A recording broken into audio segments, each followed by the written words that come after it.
our every move. Iran, Russia, China, North Korea, ISIS, Al-Qaeda. They may be watching this right now. Our military should not be mistaken for a cable news gabfest show. We don't care what you look like. We don't care who you voted for, who you worship, what you worship, who you love. It doesn't matter if your dad left you millions when he died or if you knew who your father was. We have been honed into a machine of lethal moving parts that you would be wise to avoid if you know what's good for you. We will not be intimidated. We will not back down. We've seen war. We don't want war. But if you want war with the United States of America, there's one thing I can promise you, so help me God. Someone else will raise your sons and daughters.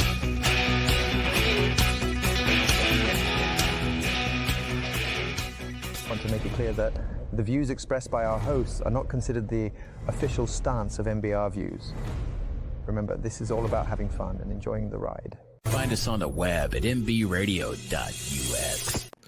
Hello, everyone. Welcome to the Battle Rhythm Podcast. I am Caesar, your host. Welcome to our new home. We are on mbradio.us. This is our new home. This is where we're going to be at. We were picked up not too long ago. Thanks, H-Train, for giving us the opportunity. And we have a great show today. It's going to be...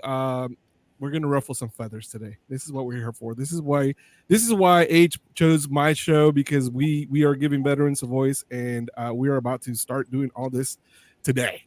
This is where it's at. So it's going to be. I want to welcome my first guest. This is Dr. Dee Dee Ashmore. She is the CEO, founder, i.e., she's also janitor, I think, last I checked as well, for Symbios Integrative Health. Dee Dee, how are you, ma'am? I am great. Thank you very much for having me on today. Well, I had been trying to get you on my show for like a month, and every time we tried to do it, somehow you were always never answered my calls. I was like, I called Lynn Toomer, and I said, I don't know, Lynn, she doesn't want to do it. Doesn't want to do it at all. That was never the case. I'm sorry. We take care of our own people. I know. Well, okay. So just so you guys know, she is a busy woman. She's always doing all kinds of stuff. So, and it's not that I'm just giving her a hard time just because I can. This is my show. I do whatever I want. So we're good. Dee Dee. So I want first of all, I just introduced you. The first time I met you was actually at the Texas Motor Speedway about 3 weeks ago. We went to the Auto Trader 400, and we were there. We actually did a mobile interview there, and you were sharing a couple of things that you were going through with your organization. So just for a little background. She provides a lot of different care for a lot of different veterans in the Texas area, in the Dallas Metroplex area. So, Dee Dee, why don't you tell us a little bit more about your organization and what you do with us? First of all, before we start, she is a veteran. She is a Marine. So she was always in the rear with the gear. Go ahead. Okay, so yes, just a little background. Was in the Marine Corps, and actually from a legal background. I joined enlisted, was very fortunate, very blessed. Had the opportunity to go commissioned and finished out in JAG. So took a civilian job here in Texas, and I was doing civil litigation for traumatic brain injuries. And my father had a catastrophic injury, work-related injury that left him with a motorized wheelchair and an intrathecal morphine pump, and just secondary depression, you name it. My dad was just one person his entire life, and then an injury just left him completely debilitated. Right. Unfortunately, workers' comp in Texas is not always easy on catastrophic claims, and I ended up suing the insurance carrier for bad faith because they just said he was psychosomatic, didn't want to return to work when he couldn't get any better. So to make a long story short, I began seeking out healthcare for my father because everything that he was getting, just interventional pain management, general, counseling, nothing worked for him. And I found some technology that was electronic medicine, which I knew nothing about at the time. Again, back in the day, everything was interventional pain management, needles, knives, surgical intervention, opiates, medicate. As we know now, we have a lot of problems in the world with the opiate crisis. Medication was designed, pain medication was designed to mask symptoms in order to allow your body to heal, but never a healing agent, right?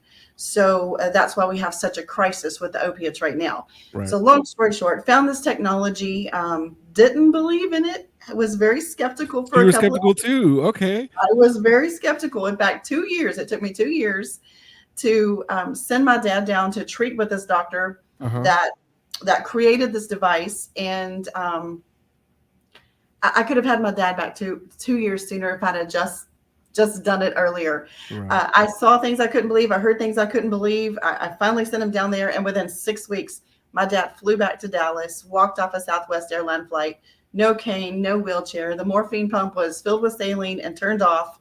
And living, breathing, walking, talking human. I loved it so much I started a clinic. Dr. John Townsend has been a medical director for me since 2001. I went back to get a PhD in neuroscience so I could better articulate what this machine does, how it works, and then a fellowship in electronic medicine. So I am now a neuroelectrophysiologist. Very fortunate. In 2008, I was introduced to some folks at Brooke Army Medical Center for the Intrepid. And again, that female Army colonel was very skeptical when I presented this technology to her. And I said, yes, ma'am, I was too. I was in your position years ago.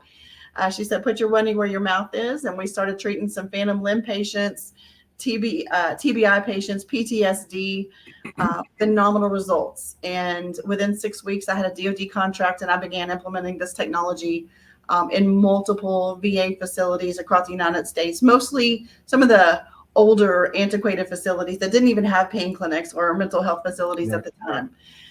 Had phenomenal success, started back here in Texas. I did that for about 10 years. So it's from 2008 on. And then in 18, I was back here in Texas and helped open up under the United States Mission Act, going out as a veteran peer to find healthcare providers to sign up for specialty care under the community care network, and began doing this as a community care provider in 2019 and been doing it ever since. Well, that's great. I mean, it seems like you have a lot of good success, and the fact that getting a VA contract, I mean, for community care, that's huge, right? So, I want to with that on. The reason why I was able to actually get you on is because the past state commander for the VFW, Lynn Toomer, he said, "Hey, I need you to interview somebody because I think she would be very interested into what she has to say. Her clinic is actually undergoing some issues right now, and it's to the point where we're actually got people involved that are very high up in the government area. So, kind of tell us a little bit about what happened with the VA and your contract not too long ago. It's been about a year now, right?" Well, it started in September of last year. I got a phone call from the chief medical officer of Tri-West Healthcare Alliance in Phoenix, Arizona, and she was just asking questions. I think someone at the VA, there was a lot of miscommunication. Someone thought we were doing shock therapy in the office, which it is not shock therapy. It is electronic medicine, but it is not shock therapy. ECT is convulsive therapy that has to be done in a hospital setting. This is completely outpatient. So basically, I had to answer all the questions, provide our FDA approval, supporting documentation, everything that we do. Within I guess 10 days, everything was fine as far as Tri-West was concerned. We satisfied VA DoD guidelines, and it was business as usual. And then for whatever reason, someone at the VA locally at VAMC Dallas halted all of our referrals. I think there was some communication that they thought maybe there was an ongoing quality of care review, which there was not. So now we're going into month 8 of this, waiting out with the VA, trying to resolve it so we can continue to take care of our veteran population. We have had phenomenal results. We have many, many patients that have provided wonderful testimony. both pain management, physical medicine, mental health. We've even had Dr. Steve Bender out at our office. He is the director of behavioral health, way before this ever became an issue at the VA, explaining who we are, what we do, the services provided. And even following that meeting, I was introduced to some folks up in Vaughn VA and their mental health departments as well, just to talk about who we are, what we do, and what we do for the veteran community. So whatever's going on at a local VA level, I'm hoping we're to the resolution. It right now, bottom line, it is at a level up at VA central office in Washington, D.C., and the determination needs to be made whether or not we can use any equipment or pharmaceuticals in an off-label manner. And I will back up and say, this device is FDA cleared for the symptomatic relief of chronic intractable pain. So its first FDA clearance, or its FDA clearance, was for pain management. Years into conducting, many treatments, we saw many great positive results in the behavioral health arena, including my father. A lot of patients are depressed secondary to chronic illnesses or debilitating illnesses, right? Most patients can't sleep. This particular device works on the neurochemical receptors that normalize those dysfunctions. So whether it's disease, injury, illness, whatever has happened to you in your past, could be service connected, might be just life in general. This works to normalize those neurochemical imbalances. So yes, behavioral health is what we primarily use it for in the office. Right. So what the dispute is right now is the VA is trying to determine, can we use this device in an off-label manner? And that's where we are. And I will say the FDA has even gotten in to support us. The in-house legal counsel has supplied documentation with the federal statute saying that once a device or pharmaceutical medication is FDA approved, it's demonstrated to be safe and effective, then it can be used in off-label manners as deemed by the practicing physicians. Right. So that's where we are. So how many offices do you have in the Metroplex area? In We have 3. We have one in Dallas.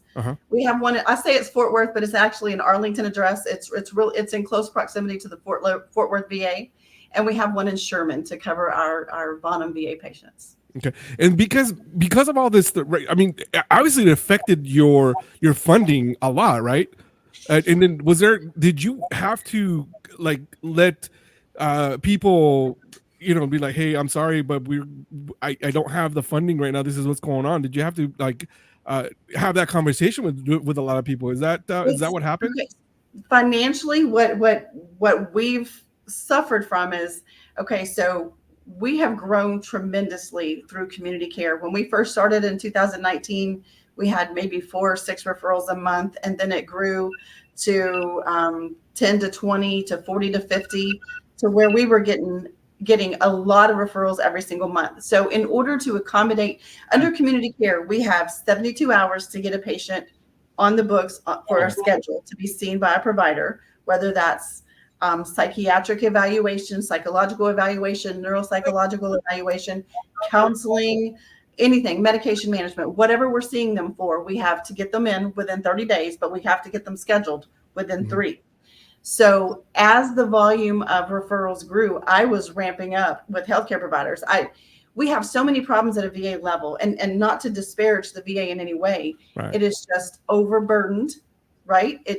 We're always short-staffed at the VA. So I've always taken pride in, I go out and hire doctors, and I train, and we teach, and we educate them in veteran healthcare, veteran problems, veteran needs.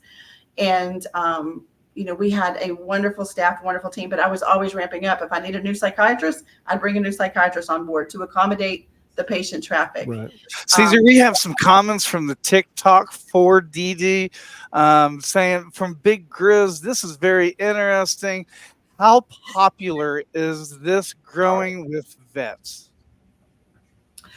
Well, you know what? It has grown enormously because of the results. Honestly, we have seen so many phenomenal results that you can't get from medication, honestly. Patients are sleeping through the night. They're able to lay their head down, shut down their mind, and go to sleep. And not only do the referrals from the VA come in, but word of mouth. oh my God, I was able to get off this medication, or I'm no longer on Adderall, or there are many, many positive benefits from the treatment, and it's completely non-invasive, safe, effective, no negative side effects. We tell all of our patients, yes, I was skeptical too. Come in, give us a try, do 10 consecutive treatments. If you don't see any results, all you've lost with us is time. No needles, no knives, no more medication, no more detox. Great. So, we're going to leave with this. We're going to take a quick little break, and then we're going to take. I didn't realize that we were actually even on TikTok, so that's actually kind of cool that we were able to actually even take that. So when we come back, I'm going to ask you what other. You said it was national too, right? So we're going to ask you what other places we're going to be able to. Other vets are able to actually see it. So stay tuned. We're going to be right back. This is the Battle Rhythm Podcast. I'm here with Dr. Dee Dee Ashmore. She's from Symbios Integrative Health, and we'll be right back.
too, girls. Good night.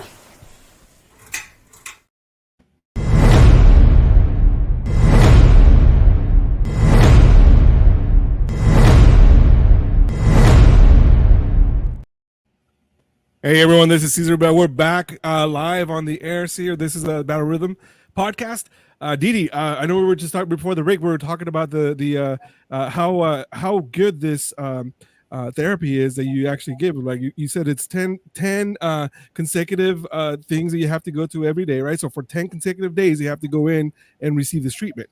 And I'll be honest with you. I actually have gotten this treatment through your through the Sherman office here in Texas. So I remember I do have some back issues and also some headaches and stuff like that. And I know it did make a big difference for me as far as like I was like the next day I was able to move even better, you know, with my mobility and things like that. So at first you're right, you do become a little bit skeptical. You're like skeptical. I was like, I don't know, I've never heard of that. Like, is this gonna shock me? Are you gonna do the whole, you know, the whole thing that it's just gonna do all this stuff? But I am you made me a believer. I really do think that this is actually really works. Like I said, it helped me with my back.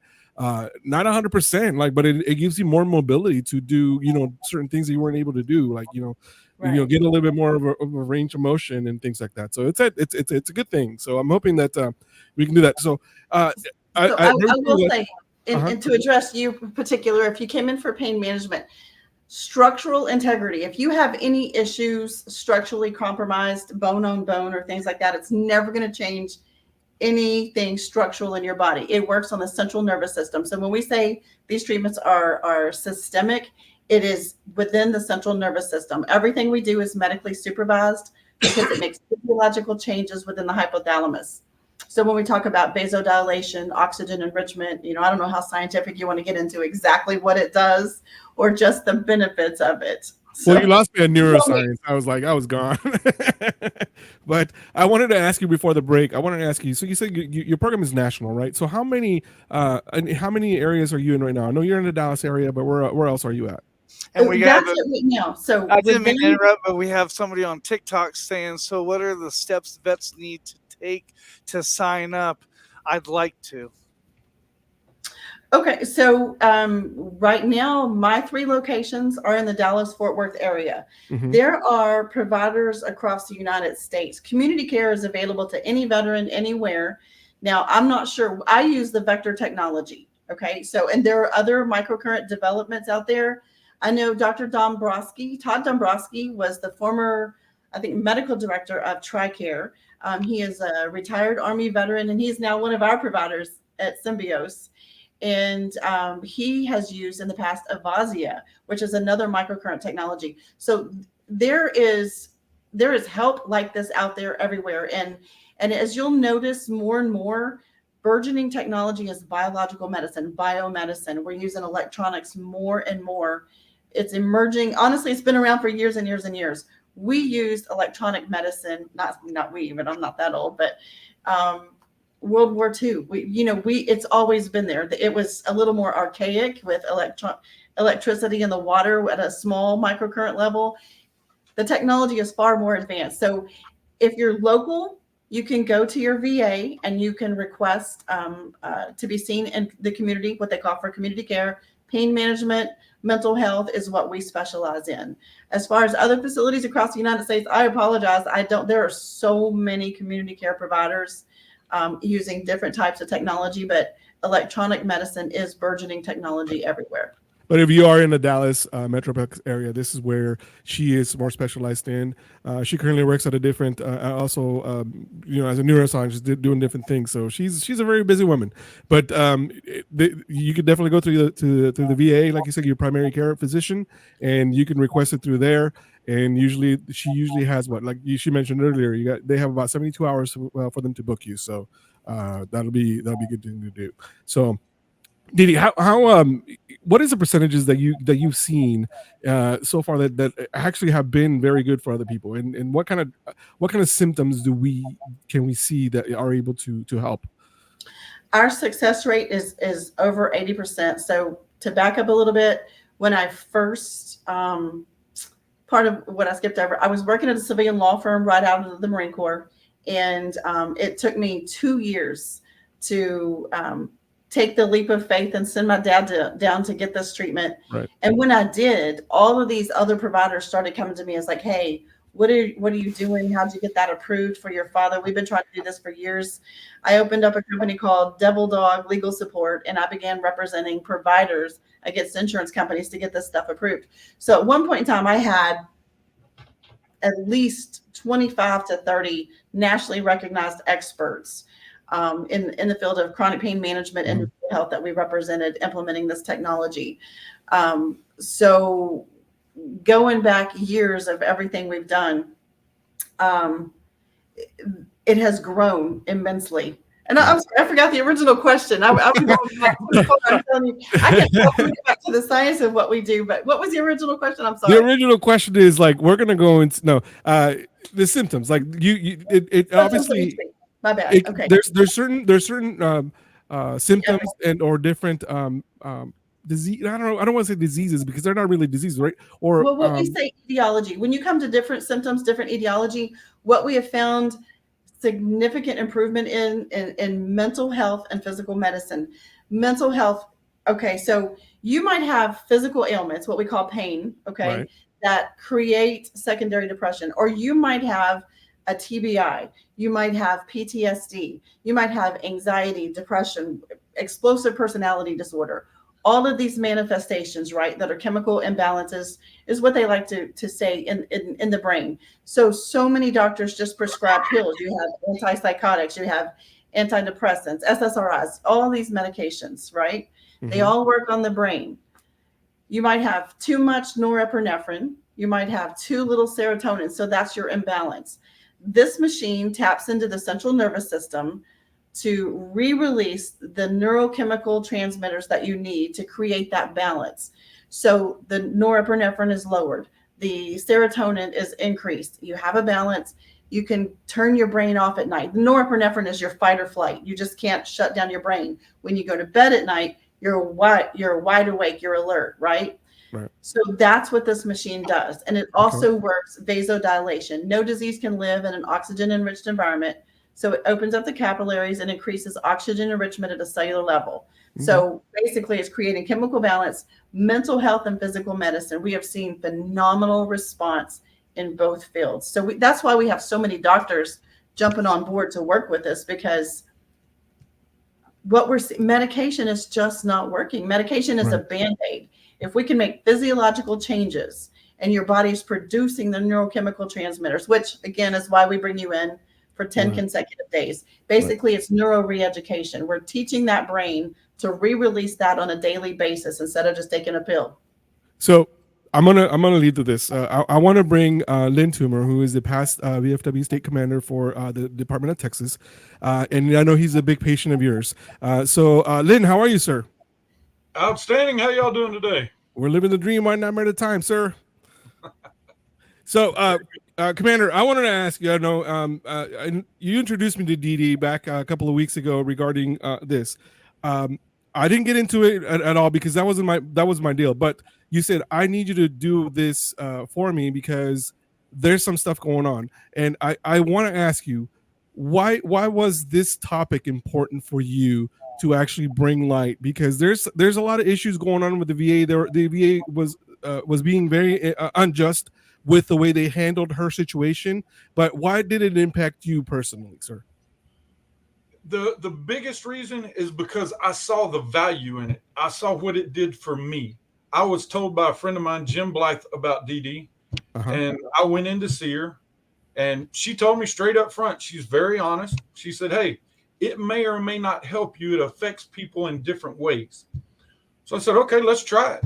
So I did 10 treatments, like she said. Well, the first day I go in, I laughed because they told me to fill out the paperwork. That's a requirement, sir. Yeah, I was diagnosed with Parkinson's 5 years ago. So my right hand it shakes so bad before I started taking the treatments that I hadn't been able to sign my name in 3 years. Wow. So go in, I fill out the paperwork. You can't read a damn thing on there. The next day they tell me to fill out the paperwork again. I signed my name and filled out the paperwork for the first time in 3 years with one treatment. That's what it did for me that quickly. And I mean, it has mellowed me out. I'm off my back pain medication that the VA had me on. I'm off half of my medication that I was taking. So I'm not a doctor. I don't understand all the stuff she says, but all I can tell you is it worked for me. And I think it's very important that this is accessible to all our veterans for everything they need. Correct. I mean, it may not be ADA certified for Parkinson's, but damn if it doesn't help it. Right. So, I'm going to leave with this for you as well. So Lynn Toomer is actually, he was just our past state commander for the VFW last year. And this year he is on the national ticket to actually be running for junior vice chief commander in chief for the national VFW. And I understand, because this is such a personal thing. The commander is actually trying to put this on to make things like this aware, so we can actually be a better organization as a VFW, but also be able to bring other organizations to get community care for the veterans, because we are not getting a lot of care. So this is one of the things that you wanted to put onto your ticket, correct? Onto your platform. oh, absolutely. This is the kind of stuff we have to have access to. Give you an example. 2 weeks ago, I twisted my knee. I mean, I went to get in my truck. It's just old age. Went to get in my truck, twisted a little bit, and I heard a pop in my knee. Go to the emergency room. They give me crutches and put me in a brace. And I called to get an appointment with the VA to have an MRI done. This was 2 weeks ago. They told me they could get to me in July. Oh, I just started laughing and I said, oh no, that ain't going to work. So I said, I need you to community care me. Well, community care finally got back to me yesterday. They've got 2 weeks. They're in the process of getting me an appointment set up, but it's going to be another week or two before they get the appointment set up through community care. So just imagine if we did not have this community care, it'd be July before I can even get my knee x-rayed. I mean, it's just crazy how slow some of the VA processes are. And without having the access to this community care, we'd just be stuck. You know, my knee could fall off by the time July gets around here. I sometimes I think that the VA does it on purpose so they don't have to pay your disability. Oh, these gonna, we're gonna let them go so we don't have to pay his disability. Yeah, don't get me started on that one. Hey, I'm telling you. So this is the one thing that the legislative part of the VFW is working hard at doing that. And I'm proud to say that I'm a VFW member, and Lynn Toomer was actually my very first true commander when I was there. So because of this man, I was able to get more involved in it, and I'm going to use my platform here to actually bring these issues up to get to know him. I'm hoping that we'll ruffle some feathers with this, because this is a very personal issue for him and for me, because I consider him my friend.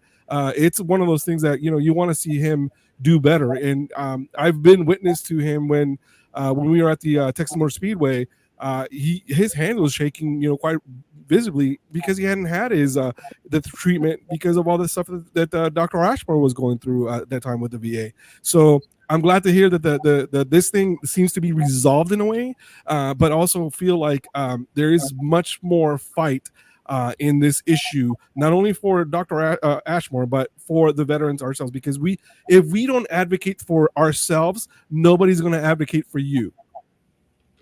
Amen. And the alternative medicine has to be something that we push, because when I first got diagnosed with Parkinson's, they told me to take half a pill, go through the process. And then the next thing, I called them up and I said, look, I'm taking 3 pills 3 times a day and I'm still shaking. You know what they told me? What's that? Take more. Oh, or they'll switch you to a different one. Oh, no, they didn't switch. They said, I'm on the best one I can get. They said, just take more. And I just died right there. I'm like, you got to be freaking kidding me. Right. Hey, Caesar, I was just going to let you know that, I when I fractured my T9, I told the doctor at the VA that, I don't know why, but for some reason I could drink alcohol, but I couldn't drink beer because I got a headache. And his medical opinion was for me just to quit drinking beer. So there you go. Well, we're glad you quit drinking at all. So, but Commander, so are you? This is one of the things that you're going to put on your platform, right? I mean, I know you're running for the National Junior Vice, and as soon as if you do get elected, voted and elected, this is one of the things that you're going to put on, right? As far as better care. Absolutely. We have to push this at the local level, the state level, and the national level. We need to be on Capitol Hill beating the drum for this. I mean, it has to happen. The VA has to accept this and quit pumping us full of drugs. It's just crazy. Right. And just so you know, you don't have to be a member of the VFW. You can be a member of the DAV, a member of the American Legion. There's several other organizations you can be a member of. If you're a member of these things, what that does is that it gives us another vote and another representative of our organization in Capitol Hill, so we can actually fight for these things. The VFW is very good at things like this, where we just had a symposium not too long ago, right? About a month and a half ago, where you were a part of that. You were fighting for certain things like that, right? Right. There were 600 of us on Capitol Hill knocking on all our congressmen doors from all over the country. It was outstanding. You look down any hall in the Congress, in the Senate, in the House buildings, and it was full of VFW covers. It was incredible. And we have an impact like you wouldn't believe knocking on those doors. But that's where membership is critical. And the VFW is the largest VSO in the world and the most powerful because of our membership. So it's critical we get the members in the VFW to keep pushing that.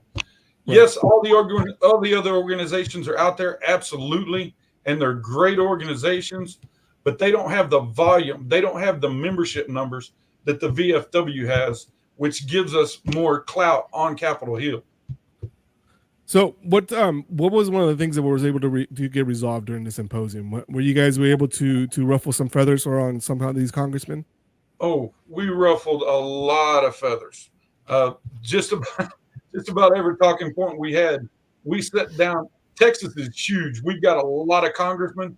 So we have 4 teams of 6 that go around and attack each one of our local congressmen and make sure they understand what our issues are, what we're fighting for, and the new bills that they need to be prepared to see come through and get passed, get on board with us. And if they have a reason not to get on board, we want to know that too, so we can address that with the congressmen and the senators. Right. So, Commander, to wrap up with you, I wanted to share. After when I saw you a couple of weeks ago over at the Texas Motor Speedway, I know you were shaking. Have you been able to get more treatments since then? Yes, absolutely. And how do you feel after that? How do you feel? Do you feel like it makes a big difference for you for your everyday life to actually even get things done? It's huge in my everyday life. It keeps me calm. It hasn't stopped the shaking completely. I don't know that it ever will, but it makes it controllable for me. So I can sign my name. I can work the typewriter. I can do what I need to do to run my construction company. You still have a typewriter? Is it carbon copy too? Yeah. Keyboard. Not Oh my God! I'm just kidding with you. I know we still have a lot of that, but Commander, thank you so much for taking it. So you don't know how old I am.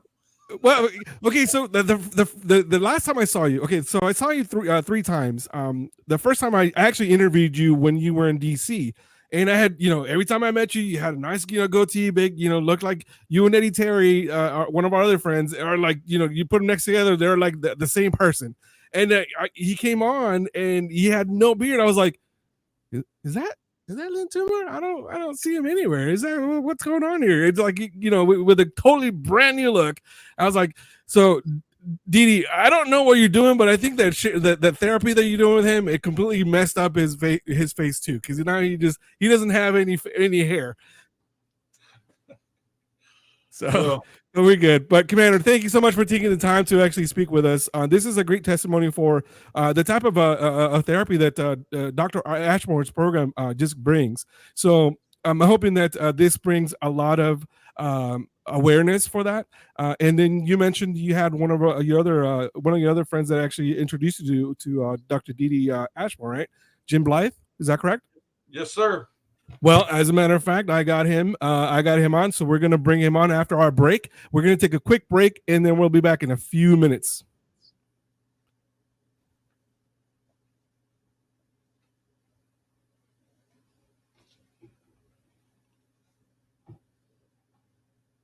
We're not gonna go on break. Stats tell that each day, 22 veterans commit suicide due to PTSD. These stats shook us and urged us to do our part. After hours and hours of thinking, Beekeeping for Veterans was born. Beekeeping for Veterans combines beekeeping with mindfulness meditation. Why combine them? Here's why. Beekeeping causes positive rush of adrenaline while beekeeping. You have to be calm during it. You are mindful of your movements. Each week, a veteran will receive a mindful meditation to build emotional and mental skill sets. Mindfulness is a set of 3 attentional skills that work together: concentration, sensory clarity, and equanimity, mental calmness, composure, evenness of temper. Every time mindfulness is practiced, we build these skills. Beekeeping for Veterans not only helps veterans overcome emotional trauma, but also aids our environment, as without bees, there is no food. Come forward. The people who have supported your country now need your support.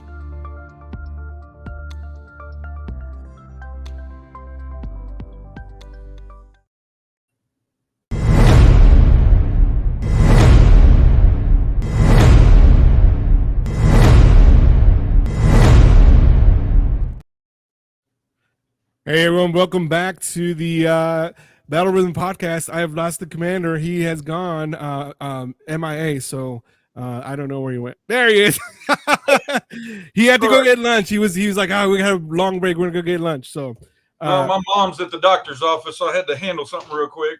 Oh, no, you're good. I appreciate you taking the time to actually come in and join us today. Commander, you know you're a friend of our show, and anytime you want to come back, I am your voice. I am here for you. So thank you for taking the time. I want to bring another guest because he's the one that introduced you to Dr. Ashmore, Jim Blythe. He is our next guest. Commander, have a great day. I hope you have. I will see you very, very soon. I think in a couple of weeks if you end up coming to the. Love the program and keep up the great work and keep speaking for our veterans. Ooh, sir. Thank you. There you go. Thank you. Jim, how are you, sir? Are you there? I'm here. Great. How are you doing? I'm living the dream, sir. Thank you for joining us. Dee Dee texted me this morning. She said, I will not go on unless Jim Blythe comes on. I was like, well, I guess you're driving the show today, apparently. So, well, Mr. Blythe, how is it? How did you learn about Dr. Ashmore's program, sir? Well, first of all, I have a program, Veterans Impact Show. We've been doing it since 2015. It was originally Alliance of the Brave, and through all my contacts, Lieutenant Colonel Ginger Simonson, who's a close friend of mine, said, "You got to go meet this lady and put her on your program." And I did, and we had her on, and I was impressed. I had damaged my knee in an FAA flight physical on a treadmill for a stress test. And so she said, well, let's do this. And so I went through the process, the diagnostic process, and they started treating me. And it was fantastic. A lot of was restored in my knee. It's not 100%, but I'd say it's a good 85%, which is fantastic. And that helps me a lot. So we got to know each other. And then she ran into these problems with the VA. I have a lot of connections, again, because I broadcast. And I put together a team, and we started working with congressmen. And we had some real powerful people that were helping us get there. And so this sounds like this is about to be resolved. So I've been involved with that. And then they formed a 501c3 to be able to raise money to help veterans who don't have insurance, help people who don't have insurance. So I'm on the board of that, and I volunteer for Dee Dee right now. I'm helping her develop this business to take it to other places in the nation. There you go. I heard that question about where's it going to be in the rest of the nation. Well, that's what we're going to do in the next couple of years. Yeah, this is a great program, and like I said, I've been a part of it, and due to my work schedule, I'm not really able to do 10 days straight. So it kind of counterintuitive and counterproductive at that point. But the thing is that because it's here, I do feel like it can go other places and actually be a national type of a national program that can be very successful. Because I know that it helps a lot of people, not only with mental health, but also like the commander said with Parkinson's and things like that. Well, Cesar, let me tell you some things. Now, you can't guarantee anything's going to work because everybody's body is different. Right. But pre-presumptive conditions. I am a Vietnam veteran, so I started it to work on my knee, and it worked great. Well, it began to really help with my back, which was fantastic. Started sleeping a whole lot better. Then I do treatments. I have very early stages of prostate cancer, and I have had reduced kidney function for a number of years. And when we did some blood tests recently, my kidney function was back to normal. The other thing that happened was that I did an MRI on the prostate deal, and that improved dramatically. So it's helped. I've also been doing immune therapy with a doctor, a friend of mine, and he wants to get signed up because we have a management service agreement that we can put on place to help train and to build these teams to take it nationwide. So it's really worked incredibly well for me. So much so that I bought a VECTER and I used it, and my wife used it. Yeah. And then on top of that, like I say, I'm helping her as a volunteer to develop this through doctor relationships. So it is an amazing program. It's basically using thousands and thousands of year-old medical information from acupuncture, because if you know anything about acupuncture, what that does is when you get everything going, it basically causes increased blood flow, which is oxygenation. So that you can't say, well, it'll cure cancer, but it'll sure help it. You can't say, well, it'll cure bone on bone or some of the other problems, but it'll sure help it. Like with my knee, it obviously is a lot more flexible and works now. I worked out this morning. So it's something that really is needed, but I do want to make a comment. What we have run into, what I've run into, is doctors who stubbornly refuse to take a look at it. They absolutely get bent out of shape when you start talking about integrative health. Yeah. And that's a real problem in this nation, not just for the VA. So one of the guys I had on my program was Dr. Benjamin Kegler, who's the head of integrative health for the VA. And now the VA is beginning to look at all of these different programs, acupuncture, Tai Chi, yoga, all kinds of things to help veterans. In my opinion, the VA is trying and they're moving in a better direction. And I think one of the things is some of the doctors that are just so ingrained that if it's not invented here and it's not in a hospital, we can't do it. Well, that doesn't work anymore. You know that, Cesar, and so do I. So this is something like you're talking about. People need to understand and get behind because it will help, especially the medical profession. And as a friend of mine said, who is a doctor, that the medical profession in the United States is broken because all they seem to want to do is pump pills into people. And you're seeing that in the VA and seeing that with what Lynn said. And maybe that's all they understand. There are other alternatives, and the VECTER is one of the best ones. There are other alternatives to get people off drugs and get their mental health back. And if I got a second, Cesar? Yeah, go ahead. Dee Dee asked me to talk to a guy, and I took him to my home and we talked. And I also have a class 4 medical laser that's FDA approved. And I tried to treat him, and I said, "You're drinking. This isn't going to work. Nothing's going to work." So he was suicidal. He was really in bad shape. Mm-hmm. He had been in Afghanistan. His special forces, his team, all but 3 of them got killed. The other 2 guys committed suicide. So he was in bad shape. he went, Dee Dee, with her connections in the VA, got him into a facility down in Temple. He took a VECTER with him and treated himself. And basically, I saw him about a week and a half ago, and you would have never thought anything was wrong with him. Now, let me throw out one more to make you excited, okay? Okay. I was talking with a guy because I'm in there and I'm getting treatments and I'm getting to know these veterans, and they're telling me their story. Again, I'm an interviewer. I'm a broadcaster like you. And this guy, I'm talking to this guy, is really great. And then I find out he had pretty bad Alzheimer's. His wife drug him into Dee Dee's clinic, and he had lost the ability to speak English. It was Hispanic background, and he was getting very, very anxious and belligerent, which happens with Alzheimer's. When I talked to him, you wouldn't have never known anything was wrong with him. Wow, that's crazy. That is probably amazing. And really not. It's really not, Cesar, because again, what this machine does, enables to happen, is total body healing. Your body has the ability to heal. And when you get blood flow going, you can heal. One of the biggest things we know about Alzheimer's, because I work with the elderly, I'm a certified senior advisor. And let me tell you something, we now know that a lot of Alzheimer's is caused by lack of blood flow to the brain. It's come out in a number of articles. And so this changes it. That's what it had an impact on Lynn. I mean, I'm sitting there having lunch with Lynn at Whataburger, and he can't even open a ketchup cup. And I said, okay, you're coming with me, and took him to meet Dee Dee.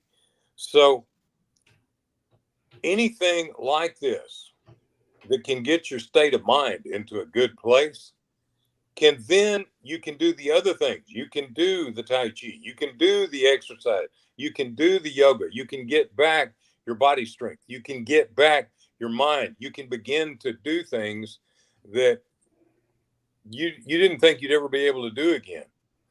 And that will save your life. And one of the things we got to remember is our veterans always lead the way.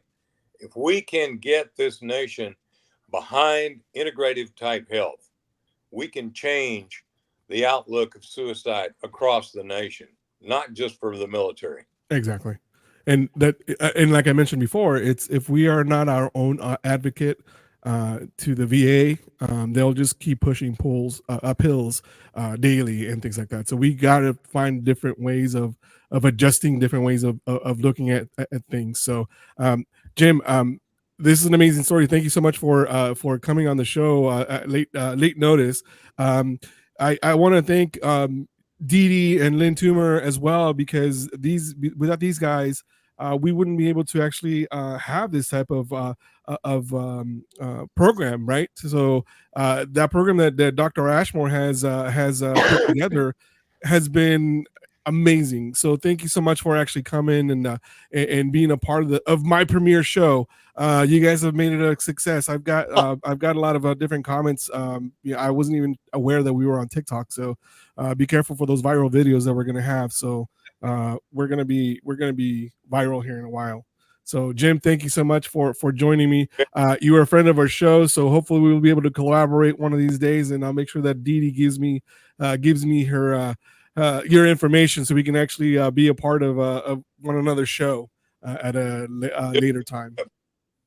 Go to YouTube and Facebook, Veterans Impact Show. We're now carried on Amazon Fire and Roku as well. Nah, that's awesome. That's one day I'll be as big as you, sir. All right, sounds great, Cesar. Jim, thank you so much for joining me. Let's go take a quiet little break, and then we'll come back. We're gonna kind of switch gears a little bit, guys. Thank you so much for being here for the top of the hour for the VA. I don't know, ruffling feathers. What we're gonna call that segment is ruffling feathers. Commander, I see you. I will see you very, very soon at the state convention, and love you a long time. Semper Fi, brother. Cool. The fact that our patriotism in America is dwindling, I really wanted to start the American AF movement. Freedom is fragile, very fragile. It takes a certain level of intestinal fortitude to stand up and say and do the right thing to preserve the freedoms that so many have paid a large price for. About being in the military, and that recruiter said, it's not Biden's army, it's your army, it's his army, it's his army, it's all of our army. American tactical. American as fuck. Hello, welcome back to the show. I am super excited to be back because this is my premiere show. I had to get a stellar A-listed personality in the Texoma. She's Texoma famous, just like me. Okay, just like you. Yes, just like me, because I am so everybody. This is Bailey Vaughn. Bailey is the news anchor for Texoma. What is Daily Texoma? KTEN. KTEN. I know it's KTEN. I was going to say that the show. It's Texoma Mornings. What is it called? Oh, Good Morning Texoma. Yeah. Good Morning Texoma. See, I would have never gotten that. Gosh, what is wrong with you? Come on. Caesar, I should have done my homework. I mean, God, what kind of journalist are you? Oh, sorry. Not you, I'm happy to be here, though. Bailey, how are you? I'm great. I just got off the desk. We just did our midday newscast, so KTEN News Midday. So hopped off and got here and happy to talk to you. Well, I had been talking to you. I think the very first time I met you was about a year ago when we did, I think it was Memorial Day, actually. Yep. When you did a bit about Memorial Day and what it meant. Well, not meant to. Well, yeah, what it meant to me, because I think that's what it was. I don't remember the interviews that we've done. Memorial Day, everybody, I feel like if you're outside of kind of the veteran scope, it's like the lake and what am I doing? I'm getting off work. But, I wanted to bring it back to what it's actually about. It's a hard time. It's a time to remember the people that gave the ultimate sacrifice. So yeah, that's when we first connected, which was cool. Exactly. And then I think that was at the beginning of beautiful friendship. So it was one of those, I didn't know it at the time that you actually had some connections with the military, right? Yeah, which is funny. I never knew my whole life growing up really that I had any connection to the military. Both my parents are teachers. I grew up in DFW, and so I always had respect for the military and for veterans, but I never realized how close of a connection I had. And I've got kind of a cool story that I was able to share a little bit with you back when we were talking with Jim Hahn, which if you don't have him on this show.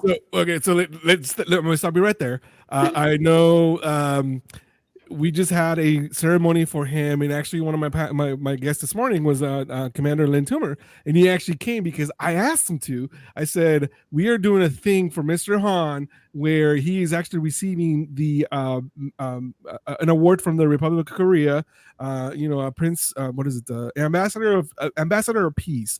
The Korean Republic, or the Republic of Korea, actually gave him this, and not very many people have gotten it. And the commander shared with me that was the second time he's ever seen that given to somebody. So wow. I haven't shared the video that you did with him. So that just reminded me, I'm going to send it to him because he loves that stuff. And Mr. Hahn is like a national treasure for us, not only that. So I'm going to make it publicly right now that if Mr. Hahn, I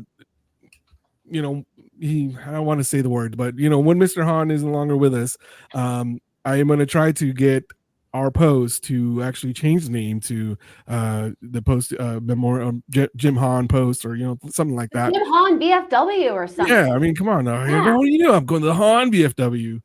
Because he, to be honest with you, I think he is probably one of the as far as history is concerned, he is pretty up there. Oh my God. And the fact that we can still sit down with him and have a conversation, he's totally with it, smart as a whip. I mean, turning 96 in September and can talk about his... He was totally flirting with you, though. That was the funniest thing. My dad always says he can't wait to be that age and get all the kisses from the little girl. I know. He got away with it too. I was like, how did he get away with it? Like if I would have done something like that, I would have got hit with a flying spoon and the Listen, if you can survive the Chongjin Reservoir and stuff, 90 below zero, you can get a kiss on the cheek too, Caesar. Okay. Thanks. I mean, my daughter gets me those right now, so he gets me those right now, and sometimes they're chocolate chip kisses. She's like eating always like all these famous Amos, cookies and everything like that. So, yeah, I love it. I love it. But, Okay, sorry, we got sidetracked. Back to what we were saying about how I didn't realize hey, I had a this is connection with my the show. I don't care about sidetracking. I don't have a format like you. You have at 101. I have to tell them. And breaking news. Now we have a murder at 1551. Yeah, I know. Well, okay. So I have my mother's Uncle Ray. He's military. He made this family history book for us. I was more interested in learning about like my Scottish roots. So I was So when did you actually get interested in that though? Because you shared with me. I've seen this thing. How long ago did you? It was honestly when I left college and came here. There's just they say like you're always only like 4 degrees of connection away from somebody. So like, for example, the director for the U.S. Department of Agriculture came here, who was tapped by Biden. So now I'm like, oh, I know Biden, like 1 degree. So I wouldn't claim it. I know, but so I was, I just became interested. Where do I come from? I knew I was Australian, but I kind of didn't understand. But Australia is kind of where the coolest story of my whole family begins, because my great grandfather was actually in World War II. Which is just amazing. And I've got these awesome photos of him. All of my mother's uncles were military. My grandfather was just a teacher. So I, wasn't really interested. But okay, I just got to tell the story because it's so cool. And ahead of Memorial Day, my great grandmother Jean and my great grandfather Truman have both since gone to their heavenly home.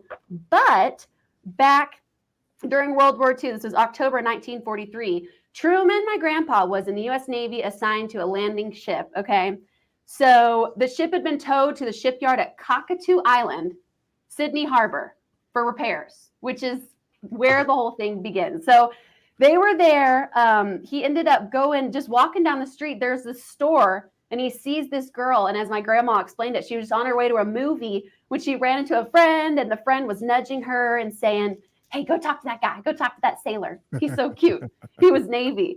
And so they ended up talking, and as stories go, it just says they fell in love, married the same year, 1943, and they were just 19 years old when they got married, which is, for me, I just think about not only being in the Navy, but World War II and what was going on at the time, and the fact that you can find love in a foreign country. Way down under. when you're just like docked there. So it's just so cool. And then the story goes, they got married in that same year. She got pregnant, as that goes. And so he obviously had to leave. He has to go back to war. Well, she had the baby and she wants to come meet her new parents. So she got on the boat and she said, hey, new in-laws. I think she wrote him a letter. She's like, hey, come meet me. I'm going to take a boat from Australia to California. And then I think she took a train from there to Missouri. Yeah, it's so funny. The newspaper clipping that I have from back then, it says that, so the son was Ray, Uncle Ray, who made this book. He was 14 months old when this Australian war bride got on a ship in 1944. She met her husband in Australia and he was stationed there in the Navy. So she lived with her aunt. All right. So she sailed for her new home in America on April 7th. On April 8th, sent a message to her husband's parents to come meet her in California, Missouri at 9 a.m. at the train. So they were leaving to come meet her at the train when the Red Cross told them she had another baby on the train. Oh my gosh. So she's never met her in-laws.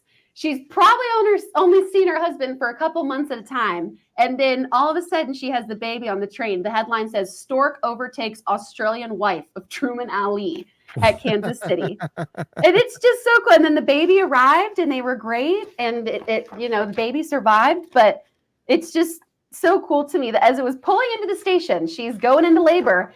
And in fact, he wasn't even there, her husband. So, all right, a little bit about him. He is, motor machinist? Yeah, Okay, he was a motor machinist, made second class, USNR LST 471, enlisted in May of 1943, was ordered to boot camp in Idaho. When he finished recruitment training, he was ordered onto that LST 471, which was already in South Pacific. crossed Ecuador for what was to be the first of 22 times, and caught up with a ship in October 1943 in time to make the D-Day assault at Lae, New Guinea, which is just so so you want to cool. hear a folk story about Yeah. the Navy? Yeah. So I was active duty Navy back in 2004, and these was just, I don't know if these were true or whatnot, but so the hat that we wear, right? It's called the Dixie Cup, and it just, you know, if you think of Popeye, he's wearing that Dixie Cup, right? So what we do is we would stencil on the inside of the cup. We would stencil our name on it, and we would stencil, you know, throw it out. So when people were actually pulling into the harbor in Australia, what will happen is that, you know, they would wear their hat, and then they would as they're pulling in, the sailors would throw it overboard, and it would land on the pier as we're pulling in. So now the next thing you do is you're gonna go in and find your Dixie Cup, and whoever had your Dixie Cup, that is who you would with for that week or however long you were going to be at. So the fact that Australia had a 6-to-1 female to male ratio, that kind of worked out for them. So that's, you know, yeah. this is where if that would have never worked out, you would have never been here. So we would have never been having this conversation. Exactly. And on it, my grandma my great grandma Jean was a good Christian lady, and she would have never told it that way if it did happen that way. But I would not be surprised, because they were attracted. They were young. They were 18, 19 years old. You know, the sailors rolling up on his Everybody ship. has skeletons in their closet. Listen, I think it's the coolest love story in the whole world. And my life, part of it began because of a Australian war bride, is what all these articles call her. So I want to share something with you that Lynn just, because he's still on the backstage. Lynn said, an LST is a float bottom ship that delivers the marine amphibious assault vehicles full of grunts from the ship to shore operations. So he would know a little bit about that. He was probably in one of those. As a matter of fact, he is a Somalia veteran, so he actually ended up going to Somalia when that happened. So yeah, I love that man. He's one of my mentors. So I listen. Let me read you more, because if he knows any more about these little facts, I want to know those things. Those are things that I don't realize. Okay, so Great Grandpa Truman also he went on the beach on in all but one of those invasions, he was on the beach on D-Day. While his ship was in Australia, I found time to meet, court, and convince Jean to marry him. All right. At the war's end, they made the necessary arrangements for the war bride to come back to the U.S. All right, listen to this. With hopes of making San Diego by Christmas, LST 471 got underway from Manila in November 1945, November 20th. At Pearl Harbor, they picked up LCI to tow back to San Diego with them. Had it not been for that LCI, they would have made it by Christmas. On Christmas Eve, the tow broke free, forcing them to spend Christmas Day repairing it. But then they returned from war at 0300 December 26th, the day after Christmas, 1945. It says my great-grandpa Truman recalls coming up from his station in the engine room early that morning, looking at the unfamiliar faces on the San Diego pier and asking if the natives in the area were friendly. That is so crazy. And you hear stories about, like, you know, this is just one documented story that actually one of your family members actually was able to do, but there are thousands and thousands of stories that actually are like that, you know. I know, and you don't know unless you ask questions and go looking for it. And I hope that if there are already, you know, people my age listening to this, that they would take advantage of the elderly people in your family that can still share these stories with you from the horse's mouth itself, you know, and you can hear how you got to where you are today. It always, a lot of times, began with some super cool So I've shared this with Lynn Toomer, that I'm gonna do a podcast, or I'm gonna video Mr. Han, where I'm gonna do the three. It's going to be a 3-part series, and I've been talking about this for months, and I haven't done it yet. It's just been busy, but I'm gonna do his World War II time, you know, when he was in, because you've interviewed him, you know how much he loves talking about this. Yeah. So I'm gonna do World War II, and then I'm gonna do Korea, and then I'm gonna do Vietnam. And I think I wanna record those so it can actually get this story sent in to the Daughters of the American Revolution and have it archived in the Library of Congress. It That's should what I want to be. do. Yeah, because his stuff is, I mean, it's incredible, and even my insignificant time. I mean, I have a little story, but that's about it. I'm like, yeah, I went to Afghanistan. Yay. Oh, whatever. Yay. That's huge. I mean, to be over there, that's. Yes, sir. You guys have a caller? Okay. Who is this call? Hey, welcome to the show. This is Seed with the Battle Rhythm podcast. Go ahead. So, Caesar, I want to. This is Big Grizz. I want a huge shout out. I've been watching your show. It's been amazing. I got a question with this whole Dixie Cup thing that you're talking about. Is that a normal thing in Australia that it happens, or is it a normal thing that happens everywhere the Navy port? You know what? Okay, so I went to Australia. I didn't see it happen, but it's like one of those folk stories that happens, and people, and you believe the old dog sailors that have been around for a while, and they tell you these stories, like especially the chiefs and the senior chiefs that have been around for quite a while. And when I pulled in, I was on an aircraft carrier, and we were in, and I didn't see it happen. I didn't see anybody throw it, and I think it's because somebody said, somebody said that we were gonna, they're gonna get Article 15 or ECMJ violation. So I don't think it was gonna be happening. But from other tales that other people told me that it happened more often than not. So I don't know if it was just in Australia, but I know that the people that I talked to that said that it happened there. But like I said, I didn't see it happen when I pulled in. But unless that's just one of those folklore stories that they kind of embellish, how we like to embellish a lot of our stories. It's lore. Navy lore. Yeah, exactly. That's awesome. You guys have a great show. I love watching this. Hey, thanks for coming on, man. I appreciate it. Thanks for the shout out. That's awesome. I didn't know you could get callers on here. Oh yeah, right. Cool. Yeah. So we're cool. I just lost my train of thought. I'm just. No, we were talking about just. Do you want to go on break? Is that what you was trying to say, Caesar? No. We'll take Bailey. You mind taking? We take a quick little break. We'll go a break at 15. At 15. Oh, 15. 15. Yeah. So when you look at the live, when you look at the counter, that's what I mean by the 15. All right. So about 3 minutes left. Yeah, we're good. So Bailey, you got 3 minutes to tell your story.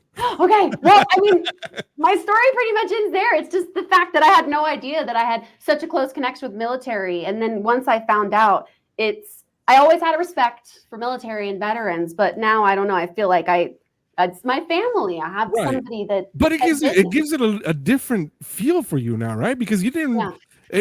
And look, when I interviewed with you last year regarding Memorial Day, you asked me, well, what does it feel? What does it mean to you? And I gave you my answer. So my question is, what does it feel to you now, as now that you have this story, or now that you know this story? How do you feel like a Memorial Day? Does it bring a different feeling than what it did before?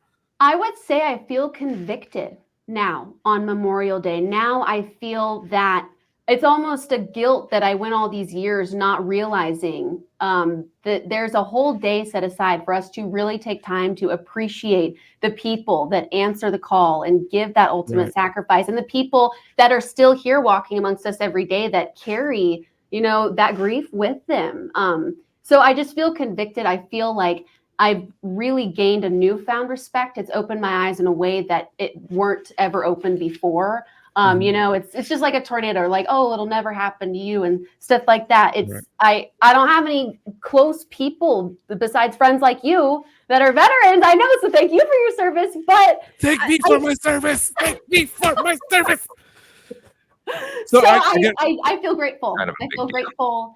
And especially, just in this day and age with everything going on in the world and in politics and everything, there are still good people out there. And, we need to be grateful for our veterans and tell them every chance that we get Let me do a follow-up question before we go on break for you. So were you one of those people that actually did the thank you for your service on Memorial Day, not knowing what Memorial Day really was, to a person that has been alive? Were you one of those people that actually did that before? Because No. I've always gotten people that are like, oh, thank you for my service or your service on Memorial Day. I'm like, it's not. How about no? And I hate on Happy Veterans Memorial Day. Day.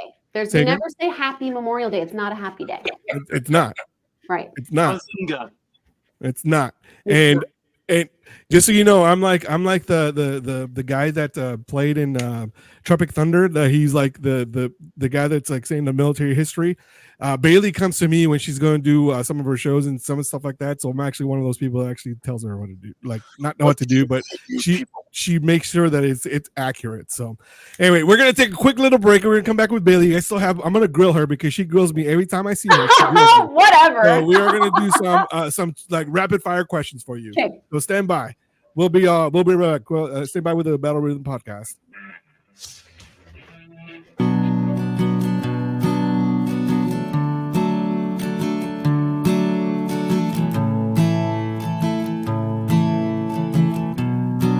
I'd stare down the barrel of a gun.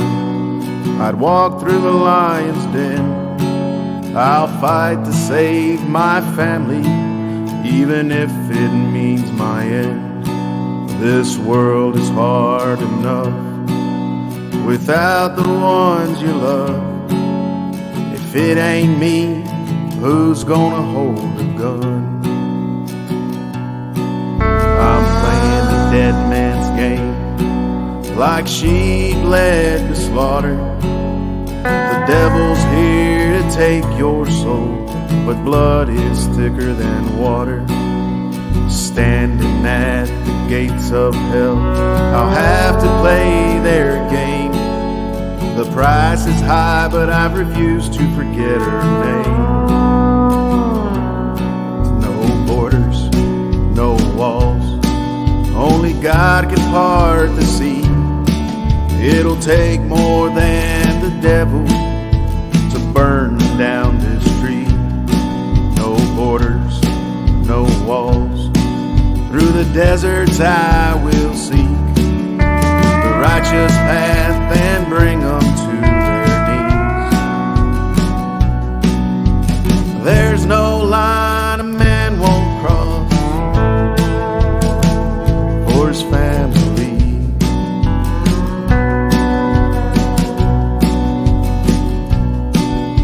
Scorned and convicted for crossing the line. Since when did one in heaven become a crime? They just want to plant their seeds amongst the pines. For a chance at something better, they'll give their life. No borders, no walls, only God can part the sea. It'll take more than the devil to burn down this tree. No borders, no walls, through the deserts I will seek the righteous path and bring them to their knees. There's no line a man won't cross for his family. On American soil, their roots have run dry. It'll take holy water from the tear of an angel's cry. No borders, no walls, only God can part the sea. It'll take more than the devil to burn down this tree. No borders, no walls, through the deserts I will seek the righteous path and bring them to their knees. There's no line a man won't cross for his family.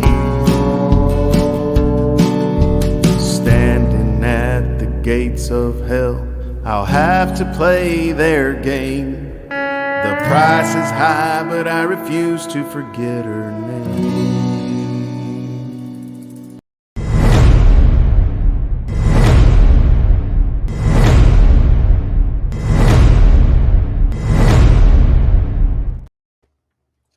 Welcome back to the Battle Rhythm Podcast. I'm here with Bailey Vaughn, the KTEN Journalist of the Year. Woo! In my book. So it was cool. We were sharing off the air that she was super excited to come on the show. She's like, "Hey, man, we got a caller." I was like, "I know, it was all you. It was all you." Colin, thank me for my service. All right, wait, before you ask me your rapid fire questions, I wanted to show people were watching online some pictures. Oh, yeah. What you're talking about. That was There's that Dixie hat. I'm telling you that it was cool, like to see that whole thing, the whole because it went back not only to that story, but the book actually went back to like 1500 or something like that, where your relative was actually able to go all the way back. I was like, man. Oh yeah, back to Scotland and Ireland and all kinds of places. It's awesome. I know. So now, like, do you consider yourself more Scottish, more Australian, or even like more American? Well, I'm definitely more American. Yeah, I'd say definitely Texan. But I will say the Scottish, like the Highlands fight, I can like feel that fire in my soul. Like when I hear bagpipes, I'm ready to like fist fight. so how come I didn't see you at the Scottish Fest in Sherman? I was there. I didn't see you there. I went Saturday night. So I go every year. The Highland Celtic Festival and Highland Games. Come on, that's my spot. Just so everybody knows, like all of this listeners, all viewers know, there is a Celtic festival in Sherman, Texas, that the city of Sherman actually puts together. This festival is actually known from people that are Scottish descent. They come all the way down from like people that came down from Canada, people that came down from like I think the person I talked to, I think it was like from Massachusetts or Pennsylvania, I remember. Wow. But it was huge. I was like, and I'm walking around, and it was a kind of a crappy weekend because it was raining and it was muddy. I'm like, man. It was one of those things. So I'm like, what the heck is going on right now? It was like the area they had it in. It was a park. Obviously, there was a trail of cement, but there was also a lot of mud. So I was but that's so Scotland. It's rainy and muddy. You're in the Highlands. Well, we were in the lowlands at that point because it was pretty flooded. So it was good. You're right. But you're right. Did you wear a kilt? No, women don't wear kilts. Okay. Did you wear I don't even know what they. No, I know there were dresses. I would love to, but no, I didn't. I would love to go to Scotland. I would love to go to the Highlands and see. That's one of my Roman empires is the Battle of Culloden and all that. Easy Highlander. Okay. I know. Well, bonny lad. Oh, Danny boy, the pipes are calling. Did you know that one, huh? Oh, That's yeah. crazy. So, all right. So, are you ready for some rapid questions? Because I have none. I mean, I'm just gonna be like winging it. I mean, what do you do? Just like my life, man. I'm just gonna wing it. Hey, don't be surprised if I hit you with a no comment. You can't plead the fifth. This first of all, my show's not big enough to where somebody be like, "Oh, dude, that Bailey Bond had some interesting comments." Yeah, then I'm gonna get canceled. I lose my job. No. You hear this, H? She's gonna cancel my show on the first day already. Great. To be canceled, we have to be watched. We don't have that many viewers yet. Let's be honest. Dang, you just crushed my soul on that one. I'm God, watching. dang.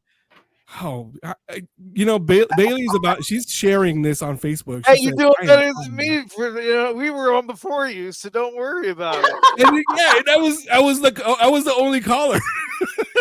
I called into the show. I was like, hello? I was just calling for a beer.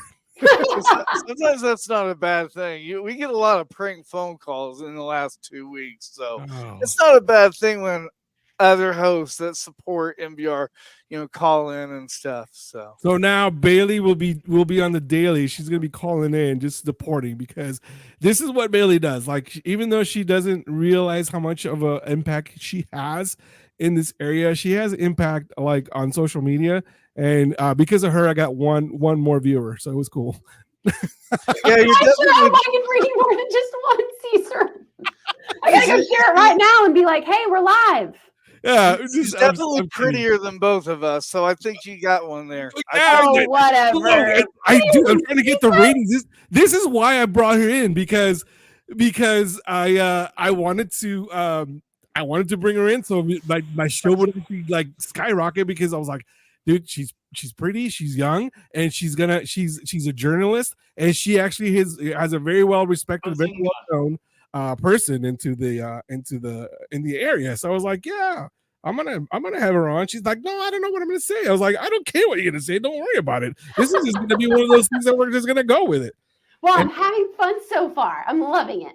Well, I'm ready for yeah. your questions. Well, share this. sorry, I gotta turn my fan on because it's super hot in here.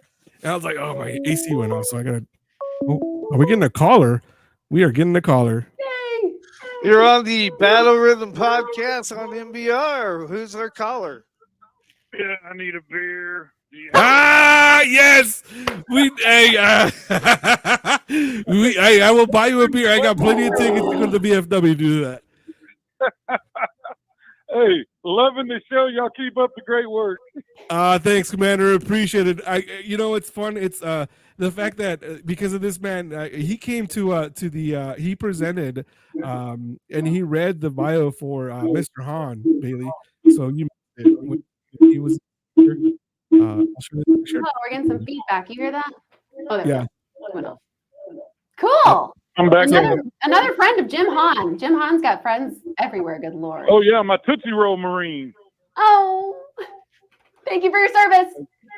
Hey, outstanding. Everybody knows. Commander, now that you're here, I mean, I know you have some questions for Bailey because you gave her the fact about the LST, so I'm pretty sure you have some questions for her. So Bailey, how'd you get to Texas? I was born in Lewisville, Texas.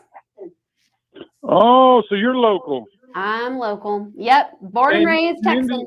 You ended up in Lake Texoma. Sorry? You ended up in Lake Texoma? Yes, sir. I live in Sherman now. My parents went to Southeastern Oklahoma State University, and my older brother is actually in Austin College, Rue. I went to college all the way in Virginia, University of Virginia, but then found myself here in Texoma because of KTEN. Well, thank you for blessing the show today. Well, I'm just so glad to be here. I'm honored to be here. Yeah, Caesar's a little hard to deal with by itself, but you definitely picked up the knowledge on the show. Well, thank you. This is the reason why I brought her here, because I was going to get a lot of viewers, and I was going to, I'm telling you, I wasn't dumb. Whatever. All right, y'all have a good one. I'm out of here. Hey, thanks, Commander. I will see you. I will see you very, very soon. That's funny. I have no idea why that thing was echoing. As you can see, I even removed them from the stage so that we have a clear sound on the phone. I have no idea, brother. Because he had his speakers on. Yeah. Oh, okay. That makes sense. So that's why. But all right, rapid fire question time. Woo! Hit me. Are you ready? Ready. All right. So, do you know any Gen Zers? Sorry, I retract my statement. Do you know any Gen Xers?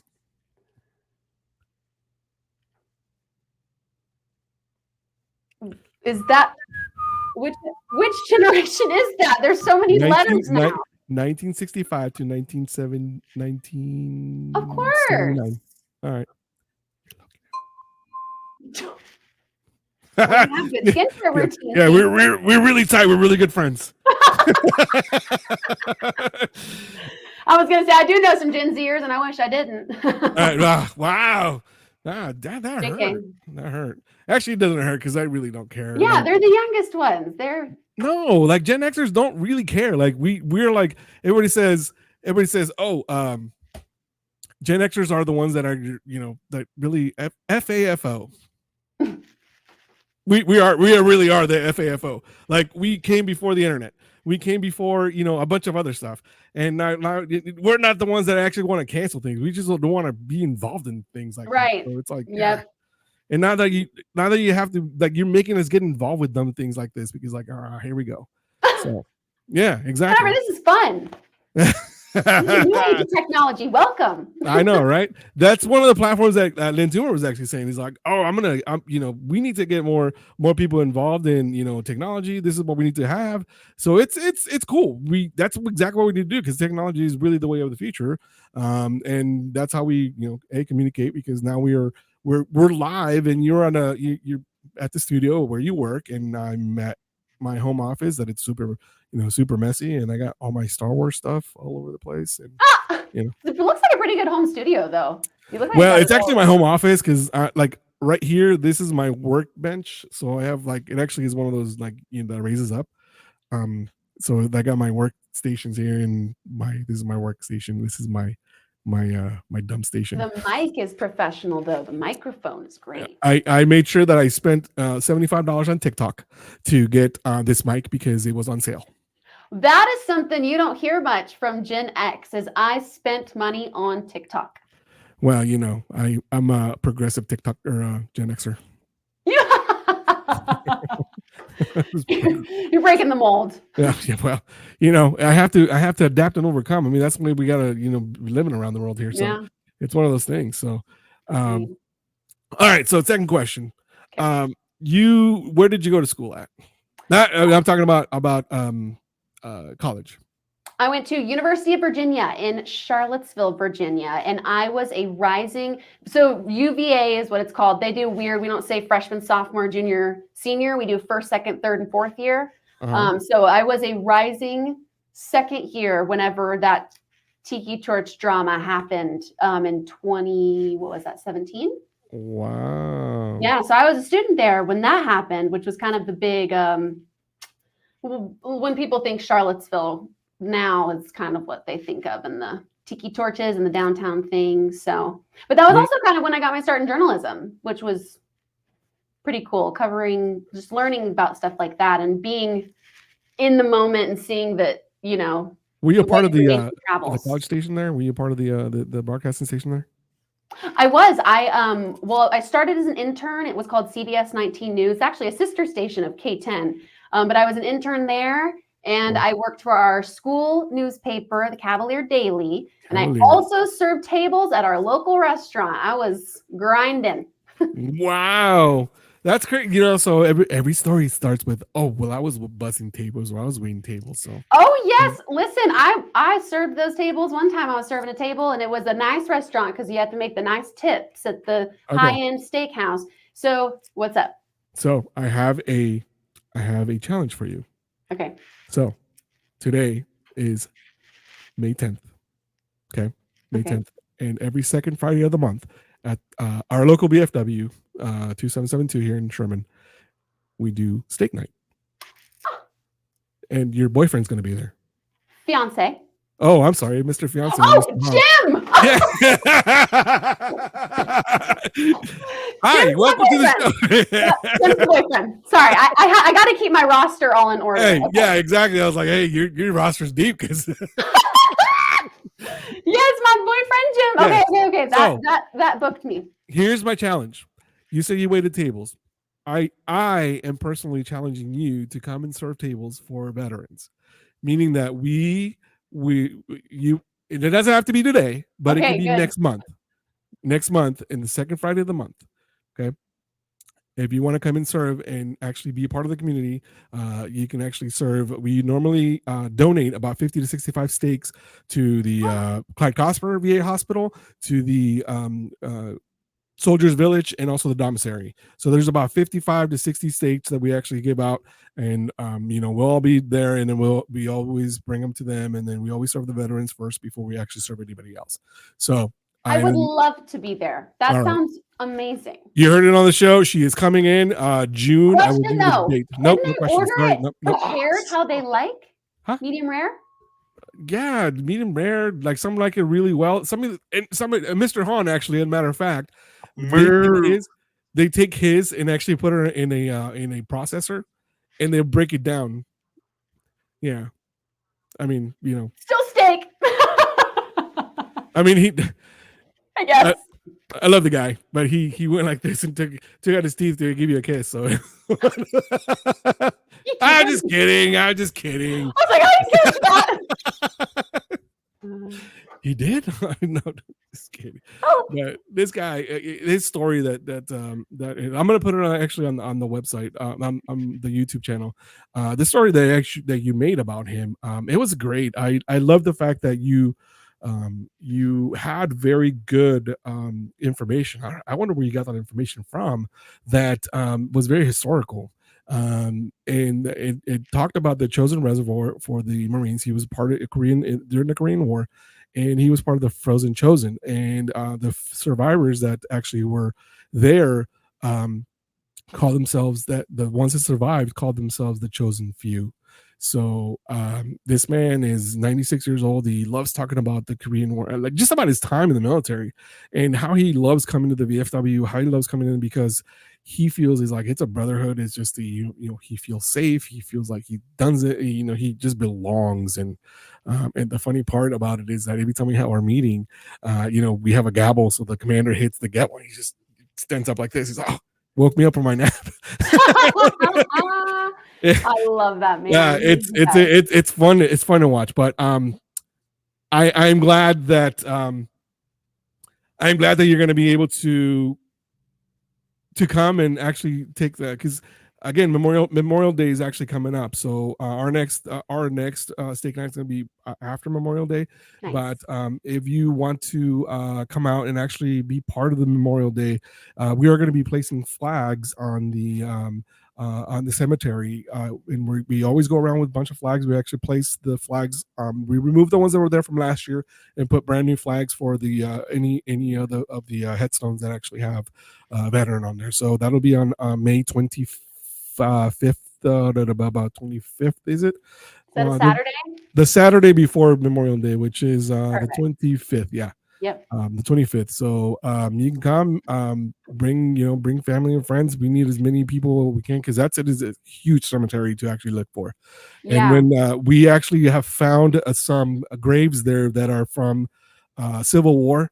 We've also found some other ones that are from like I think one was the War of 1812. Wow! Yeah, oh my God! It's crazy. It's crazy to see that, and it's super fun to go and pay respects and do that. So can I plug something really quick too? Yeah, I want please. to plug the Perrin Air Force Base Museum. Oh, I saw the thing that you did this morning. I need you to send it to me so I can actually put it on the website, because that is like, I love the fact that the guy was telling you, he's like, all right, go down row 4 to the left. And he said, oh, that's me. And you're like, oh. And and that was in the 40s. And here he is still walking around the Perrin Air Force Base, enlisted back when you could, without a college degree, become a pilot. And he ended up becoming a pilot instructor and was like, so yeah. And the hangar in there where the Texoma Hall of Fame is, with all the veterans that have done great things that are from right here in Texoma, he donated the money to put that hangar there. So he not only was veteran, he's also now giving money so we can continue to recognize and support our local vet. And the stories in that place, Caesar, oh my God, it's like amazing. It's just incredible. Look, I have a I don't know, a feeling, or it just makes me proud to know. And I feel like somehow I sparked something in you to actually do these type of interviews and these types of events that you're covering. You have a segment called First Responder Fridays, which normally would, you go for first responders, you think first responders, you think police and firefighters, but you actually do like military. That's how Mr. Han got actually able to do all that stuff.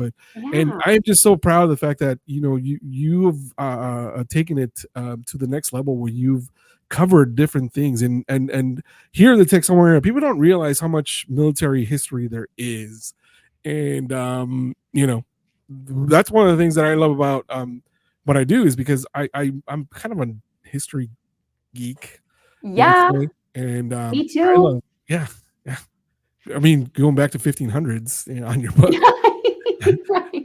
But what I'm trying to say is that I just love the fact I feel like I have I've sparked something in you that you're covering more and more of things like that, because like you said on your broadcast, you said we have living living people that are like legends and walking around among us that people don't even know what they did before, right?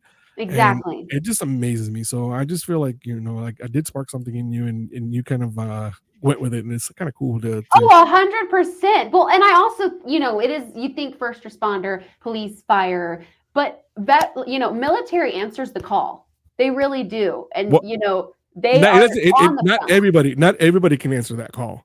No. Right? Not everybody can answer that call. They say, "Oh yeah, I'm gonna be." I was like, "No, you wouldn't. If you were in that situation, you would not be in it." I'm sorry. And mentally, the things that you deal with, and they deserve. I kind of want to rebrand it to make it to where it's a whole just certain veteran segment. But I do like roping it in because we give a lot of recognition to our local police and fire because there's lots of bad stuff every week. I wanted to create a segment where once a week we just show the good. And it is, I do think veterans belong in there and military because I agree with what you said. Not everyone answers that call. It is a calling, and you have to step into that, and it's worthy of all the praise. I think. Well, it's worthy of actually having a being. Look, I don't do this to be recognized. I don't do this because of that. I do it because I want to help veterans, right? I've always been a believer of this, and my post commander actually says the same thing, where he says, you know what, there's two things that people can bring to this post. There's two types of people, right? One is that what can the post do for me, meaning that they're seeking whatever, and the second is what can I do for my post. So two different spectrums, right? So one says like, oh well, what do I get from that person, and what do I get from this post? What are they going to bring me? Are they going to bring me dinner? Are they going to be what kind of benefits? That is not what we're supposed to be doing as veterans. That is not what we're supposed to be doing, helping one another. Veterans helping veterans means that you do it because you want to help others. If you've been through a situation and you know how to fix it, or you've done it, you should help your brethren and say, this is how I did it. Perhaps this will work for you. Help them get to the steps because somebody else has already gone through this, through the motions. Why can't you just help them? Don't be selfish and just keep all the glory to yourself. That is not what we do as far as we're supposed to do as far as veterans. So, and the amount of people that I've spoken to from the VFW, not just Sherman, but other VFWs who have said, I was lost until I walked in here. And I think that the caller or your guest right before me was talking about suicide rates among veterans. And, the VFW is that community. It's that place where you can find shared experiences, where you can look someone in the eye and you don't have to say anything, but you kind of know that they get it. And I've talked to so many people that have said that they found that at their local VFW. So one thing that happens with us is that a lot of us suffer from PTSD, right? And then a lot of and people like Jim Hahn, and even our Vietnam veterans don't talk about PTSD. They don't. Mr. Hahn is one of those. The greatest generation, what Tom Brokaw called it, the greatest generation, and they never talked about it unless they talked to you about it, right? Now, Mr. Hahn is at that point of his life that he's talking about it, but for a long time he never did because it was not something that we shared properly, right? For the longest time in World War I, after they came back from the war, they didn't call it PTSD. They didn't know what PTSD was. They called it shell shock. Yeah. And you'll see these videos where the guys are like, with their open eyes and they're just shaking. They don't even know why they are shaking and things like that. They called it shell shock. And that's, to see the evolution of what it, now what it is and how we're able to help. One of the reasons why I started this is because, as my earlier guest said, Dr. Ashmore, is that the VA is really trying to put a lot of emphasis on pills. We don't need pills. We need mental health care. We need other alternative types of things to do, right? Therapy. So one of the missions for MBR radio is that we give veterans a voice, and one of their mission statement is that by giving them a voice it becomes a therapeutic type of absolutely a safe space to talk openly. And a lot of times conversation is the best medicine. Right. Well, Gen Xers don't have safe spaces. So let's just get that out of the way. We don't have safe spaces. So. Okay, sorry. That is your generation. You need a safe space. Right now, you're in a safe space because you're nowhere near. My padded walls. But to get back to the point, it's like we need representation. And one of the organizations, like Lynn Toomer said, is that being part of the VFW, you don't even have to be part of the VFW, because we are making noise within Congress through the VFW, is that we are able to help not only the VFW but also the Disabled American Veterans, the American Legion, all the other veteran organizations that are out there that also care for veterans. And things like MB Radio, where we are here for a therapeutic type of thing, we are trying to just make sure that we get all these resources out, right? So me being in the Metroplex area, even though it's really Texoma, because I'm really Texoma famous, that's how we grow, and that's how we are able to actually give the resources back to the veterans. And with you, you're a friend of the show. You're going to come back all the time. I don't care. I hope so. Yeah, I need my ratings to go up. I need my ratings to go up. Not to that. So, H, I got a question for you. So I know we've been talking about the VA and everything, and share with Bailey some of the struggles that you've had with the VA and how long it takes for so she actually gets to know, and perhaps she'll do a bit one of these days for her regarding that. Yeah. So I'm probably the wrong person to ask, because the one thing that I've learned in life is you only get something or get somewhere as long as you're persistent. And, a lot of times I go to the VA and they have, my appointment will be like facility cancel or something like that. There's nothing that says in the rule book that you can't sit there and wait. Maybe there's a cancellation for a vet or a no-show. That happens a lot. So what? You got to spend on VA for a little bit of an extra hour. Maybe you'll get in, maybe you won't, but that's how I do it. I'll just stay a little bit and I'll say, hey, can I do like a standby? And I get seen all the time. But here in Denver, I thought it was really great once they started doing the shrink work on the webcam. And that was a game changer. Yeah, that was a game changer for a lot of people, because a lot of people hate going. And I was bragging, and I was telling everybody, with this game changer, now there's parking spots and stuff in Denver, blah blah blah. And, I didn't think anybody listened to this show, because literally like 2 days after that, bam, now you can't get parking unless you get there like 7, 8 in the morning. So sometimes I need to keep my mouth shut, especially around here. But when they moved the hospital from Denver to Aurora, it was a much bigger game changer. It really was, because now when I go to the VA, I don't feel as drained. Right. Well, that's good. But like the VA is only like maybe 1 or 2 blocks from me. I mean, it's very, very close. But like when I went to Denver, I got drained.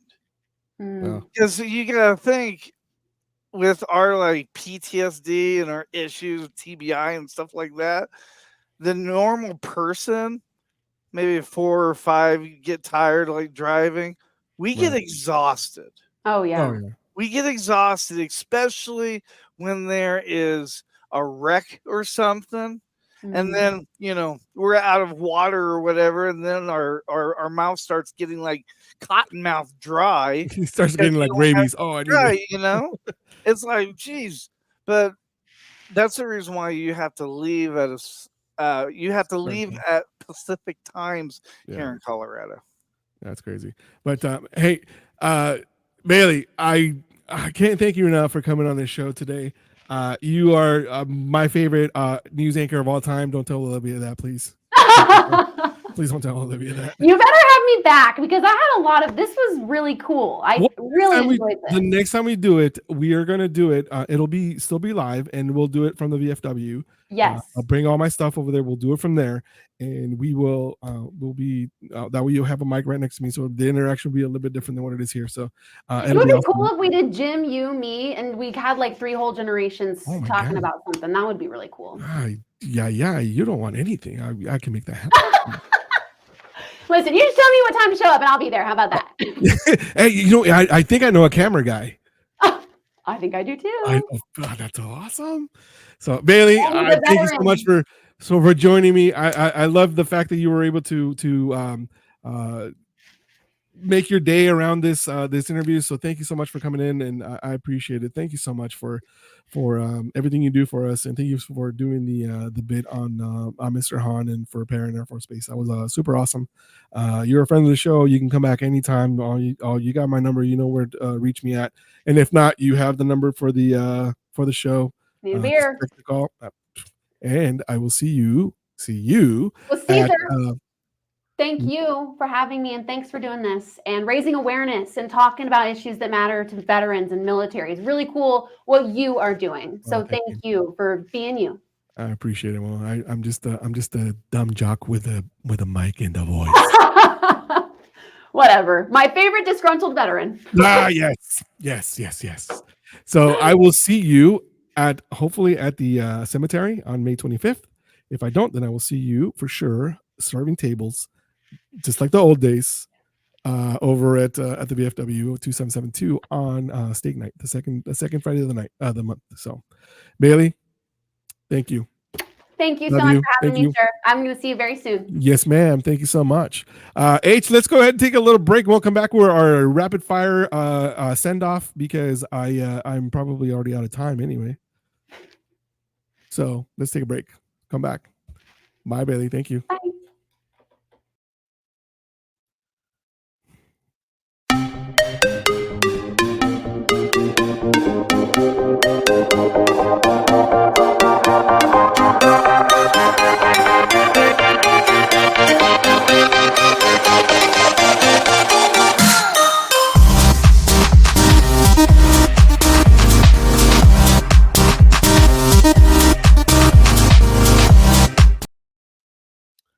And we are back. That was super quick. I didn't even have time to go to the restroom. Thanks, H.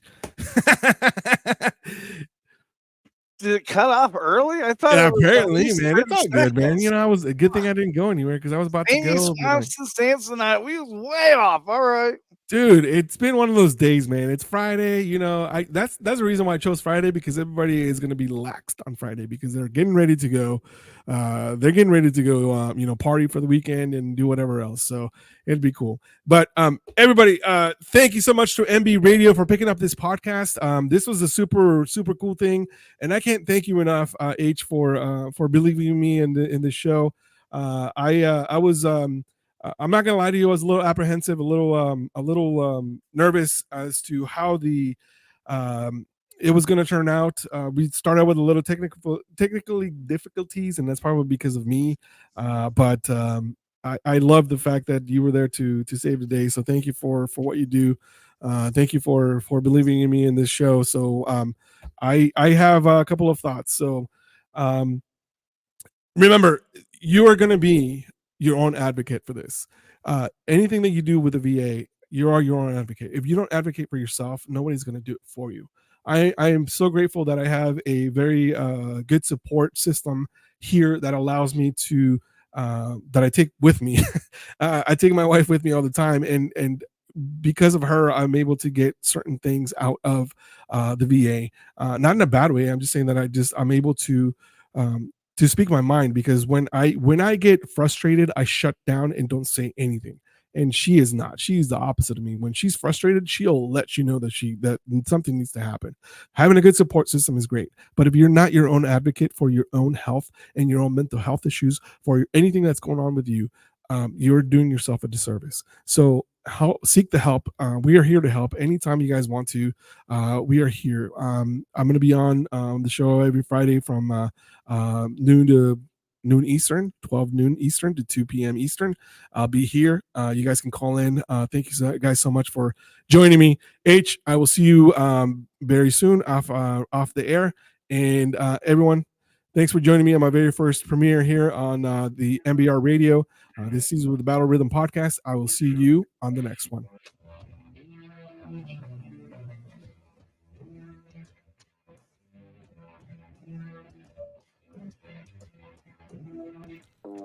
That's the show for today, everyone. Thanks for listening. We'll be back next week with an all-new show. And remember, you can listen to us again and again. The podcast of this radio show is available right after we go off the air tonight, anywhere that you can get your podcast episodes. And thanks for joining us today. I'd like to take a moment to talk about